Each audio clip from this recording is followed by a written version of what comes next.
લાલ કિતાબ, જેના સામાન્ય અને વૈજ્ઞાનિક ઉપાયો તમારા માટે પથદર્શક અવશ્ય બનશે. લાલ કિતાબ બનશે આપની સમસ્યાનો અંત, જેમાં આપના માર્ગદર્શક રહેશે શ્રી હરિવદનભાઈ ચોકસી.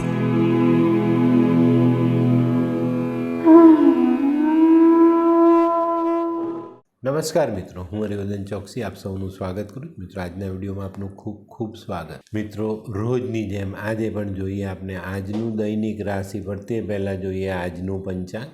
વિક્રમ સંવત 2080 ઈસવીસન 2024 પોષ સુદ એકમ શુક્રવાર, તારીખ 12/1/2024.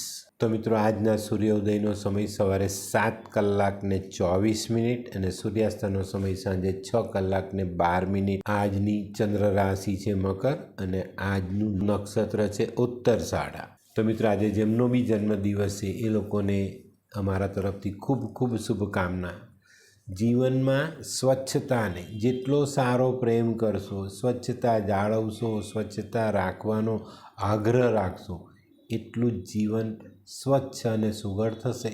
મિત્રો, આજે જે બાળકો જન્મ લેશે એ લોકોની રાશિ રહેશે મકર અને આજના જન્મેલા બાળકો ચામડીની દ્રષ્ટિએ જોઈએ, સ્કિનની દ્રષ્ટિએ તો ખૂબ કોમળ સ્કિન લઈને જન્મશે. એ લોકોની સ્કિનમાં નાની મોટી ખામી રહેવાની શક્યતાઓ પણ ખરી. તો મિત્રો, હવે જોઈએ આપણે આજનું દૈનિક રાશિફળ. પહેલી રાશિ મેષ રાશિ. મેષ રાશિવાળા માટે જે દિવસની શરૂઆત સારી થતી દેખાય. કોઈ જૂના પ્રશ્ન જે મૂંઝવણ ઊભી કરતા હતા એનો હલ આજે આપણે લાવી શકીએ. મિત્રો, આજનો દિવસ આ બધા કામોમાં તો ખરો જ, પોતાના રોજિંદા કામ પણ ખરા. તે સિવાય કોઈ જાહેર ક્ષેત્રના કામ સાથે તમારે જોડાવવું પડે ને એમાં ધ્યાન આપવું પડે.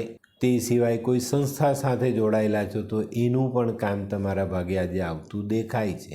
પણ મિત્રો, ડરતા નહીં, કોઈક ને કોઈક સાથ સથવારો મળશે અને કામ પૂર્ણ કરશું. વૃષભ રાશિવાળા માટે આજે દિવસ સારો, સફળતાથી શરૂ થતો દિવસ કહેવાય. આજને સવારમાં હાથમાં લીધેલું કામ ખૂબ સરળતાથી, અનુકૂળતા દ્વારા આપણે કામ પૂર્ણ કરીશું અને સારું પરિણામ મેળવી શકશું. આજે તમે જે કામ કરશો ને એનાથી તમારા હરીફ વર્ગ, તમારી ઈર્ષ્યા કરનારા માણસોને તકલીફ થતી દેખાય. મિથુન રાશિવાળા માટે આજે દિવસ ખરેખર ખૂબ સારો. ઘણા બધા દિવસથી કુટુંબમાં ચાલતો વાદ વિવાદ આજે પૂર્ણ થતો દેખાય. બધાના મનમેળ સાથે તમે આજે આ વાદ વિવાદનો અંત લાવી શકશો અને ખૂબ સારું પરિણામ લાવી ને કુટુંબની એકતા જાળવી શકાશે.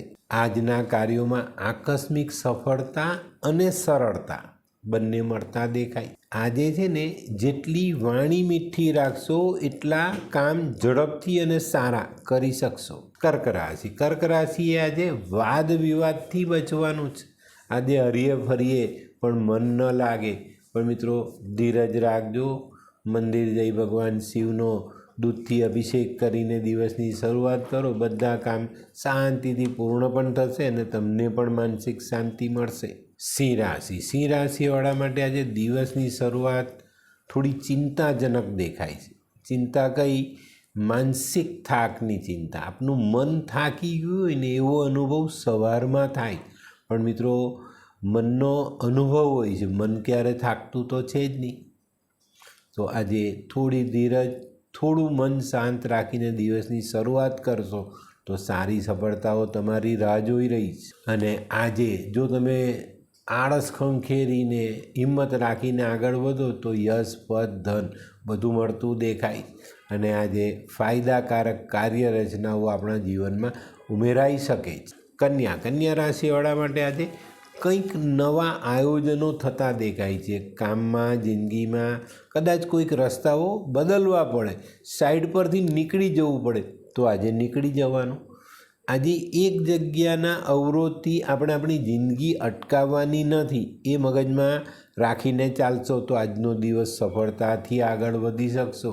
આજે તમે કામમાં પ્રયત્ન કરો ને તો દરેક કામ અનુકૂળ રીતે પૂરા થઈ જાય. હોય લગ્ન મિલાપમાં વિઘ્ન કે પછી હોય બાળકને લગતી સમસ્યા, હોય શરીરમાં કોઈ ગંભીર બીમારી કે પછી હોય દાંપત્ય જીવનની સમસ્યા અથવા તો છે નોકરીની સમસ્યા, આ તમામ સમસ્યાના ઉકેલ માટે જોતા રહો લાલ કિતાબ.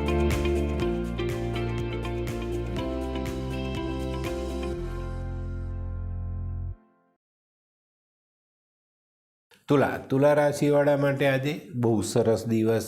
માન સન્માન મળતું દેખાય છે. જીવનમાં પ્રતિષ્ઠા આપણે વધારી શકીએ. આજે આપણા મહત્વના કામોનો ઉકેલ આવતા આપણે ઘણી મોટી રાહત મળે. વૃશ્ચિક રાશિવાળાએ આજે સાચવીને દિવસની શરૂઆત કરવાની. આજે ખર્ચાઓ વધતા દેખાય. ક્યાંક ને ક્યાંક આપણે ખોટો ખર્ચો પણ કરી નાખીએ તો આપણી આર્થિક પરિસ્થિતિનું પાસું જે છે એ નબળું પડે. તે સિવાય જે કામની બાબતમાં ધારેલું કામ ન થવાથી આપણા મનમાં ચિંતા ઉચાટ આવતા દેખાય. ધનરાશિવાળા માટે આજે સવારમાં જે કંઈ બી કામ હાથમાં લઈએ ને એમાં આપણે એમ લાગે કે આજે પૂર્ણ ન કરી શકશું, પણ મિત્રો આજે તમારા જૂના મિત્રો તમારી સહાયે આવે અને એ લોકોની સહાયથી આજના કામો આપણે સરસ રીતે પૂર્ણ કરી શકીએ. આજે આકસ્મિક સહાય મળતી દેખાય. જેમ જેમ દિવસનો સમય પસાર થતો જાય તેમ તેમ આપણા કામનો ઉકેલ આવતો જાય. મકર રાશિવાળા માટે આજે દિવસની શરૂઆત પરદેશથી કોઈ સારા સમાચારથી આવતી દેખાય છે. મિત્રો આજે દિવસના પ્રારંભથી જ કંઈક ને કંઈક નાના મોટા કામોમાં આપણે જોડાઈ રહેવું પડે અને આખો દિવસ વ્યસ્તતાથી ભરેલો રહે. આજે કામને પૂર્ણ કરવા માટે થોડી દોડધામ અવશ્ય કરવી પડે. કુંભ રાશિવાળા માટે આજે આવકમાં સુધારો થતો દેખાય. આજે તમારા કાર્યની પ્રશંસા થવાથી તમને ખૂબ સારો લાભ મળે. આજે સહકાર્યકરો અને નોકર ચાકર વર્ગ આપણને સહાય કરતા દેખાય છે, તો આજે ચિંતા કરવાનું કોઈ કારણ બનતું નથી. મીન રાશિવાળાએ આજે શું કરવું? મીન રાશિવાળાએ આજે પોતાની બચત પર ધ્યાન આપવાનું જ. મિત્રો આજે તન મન ધન બધી બાબતોમાં આપણે ખૂબ સાચવીને ચાલવાનું છે. આપણી બચત આજે ખર્ચાઈ શકે છે, તો આજે આપણે એવી કાર્યરચના કરવી જોઈએ કે એટલીસ્ટ આપણી બચત ન વપરાય અને આપણે શાંતિથી એને પાછી મેળવી શકીએ. તો મિત્રો આ તો તમારા માટે આજના દિવસનું રાશિ. પણ હવે જોઈએ આપણે આજનો શું વિચાર. મિત્રો માનવ જીવનમાં આપનો પડછાયો આપણા કદ કરતાં વધવા લાગે અને આપણા જીવનની વાતો આપણી હેસિયત કરતાં વધારે થવા લાગે ત્યારે આપણે માની લેવાનું કે હવે સૂર્યાસ્તનો સમય આવી ગયો. ચોક્કસ આપણો પડછાયો લાંબો થાય ને ત્યારે સૂર્ય આથમતા હોય. એ જ રીતે આપણા જીવનમાં બી આપણે આપણી હેસિયત કરતાં વધારેની વાતો કરીએ ત્યારે આપણા જીવનનો સૂર્ય પણ અસ્ત થવાનો છે એ વાત નક્કી સમજી લેવાનું. તો હેસિયત કરતાં વધુ વાતો કરવી નહીં. આપણી કહેવત જ છે ને, આપણા વડવાઓ કહી ગયા જ ને કે ભાઈ આપણી ચાદર જેટલી જ સોળ તાણવાની. તો આને જીવનમાં ચોક્કસ ધ્યાન રાખજો. તો મિત્રો હવે સમય થયો છે આજની વૈદ્યકીય સલાહ. જો તમારા દાંત નબળા પડતા હોય ને તો સવારે નાહી ધોઈને કોગળા કરીને એક મુઠ્ઠી કાળા તલ મોંમાં મૂકી દો અને ધીમે ધીમે એને ચાવીને ખાઈ જાઓ. થોડાક જ દિવસમાં તમારા દાંતમાંથી તમામ રોગ ચાલ્યા જાય. હવે સમય થયો છે આજના ઉપાયનો. આજનો ઉપાય આપણામાં રહેલું અજ્ઞાન આપણે દૂર કરવું જોઈએ. ચોક્કસ મેં એવા ઘણા લોકો જોયા છે કે જે બાબતમાં એને જ્ઞાન જ નથી ત્યાં પહેલો કૂદી પડે અને પછી એની ફજેતી થાય. તો મિત્રો દુનિયામાં જે ક્લેશ છે એનું મુખ્ય કારણ જ અજ્ઞાન છે. જો અજ્ઞાન ન હોય ને તો કોઈ જગ્યા પર ક્લેશ નથી થતો. તો મિત્રો આજનો વિડીયો ગમ્યો તો લાઈક કરો, શેર કરો, યુટ્યુબ જોનારા શેર કરે ને સબસ્ક્રાઈબ કરે. હું હરિવર્ધન ચોકસી આપ સૌની રજા લઉં. ફરી મળીએ નવા વિડીયોમાં નવી જાણકારી. તો ચાલો બદલીએ જિંદગી. નમસ્તે.